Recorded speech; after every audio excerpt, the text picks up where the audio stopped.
હાંસોટના ખરચ ગામ નજીક આવેલ દત્તાશ્રય આશ્રમ ખાતે ગુરુ પૂર્ણિમાનો પવિત્ર મહોત્સવ અત્યંત ભક્તિમય અને દિવ્ય વાતાવરણમાં ભવ્ય રીતે ઉજવાયો. સમગ્ર આશ્રમ ગુરુ ભક્તિ, વૈદિક મંત્રોચ્ચાર અને ભજન કીર્તનથી ગુંજી ઉઠ્યો હતો. રાજ્યના વિવિધ વિસ્તારોમાંથી મોટી સંખ્યામાં ભાવિક ભક્તોએ ઉપસ્થિત રહી ગુરુચરણોમાં વંદના કરી આશીર્વાદ પ્રાપ્ત કર્યા.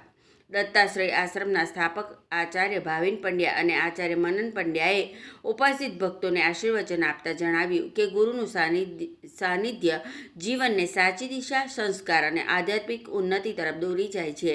તેમણે દરેક ભક્તને સનાતન ધર્મના મૂલ્યોને જીવનમાં ઉતારવા, વેદોનું નિયમિત અધ્યયન કરવા અને ભારતીય સંસ્કૃતિનું રક્ષણ કરવા પ્રેરણા આપી. ગુરુ પૂર્ણિમાના પાવન અવસરે ભવ્ય ગુરુ પૂજન, પાદુકા પૂજન, વિશેષ મંત્ર દીક્ષા, વૈદિક મંત્રોચ્ચાર, ભજન કીર્તન, મહાપ્રસાદી તથા મહાઆરતીનું ભવ્ય આયોજન કરવામાં આવ્યું હતું.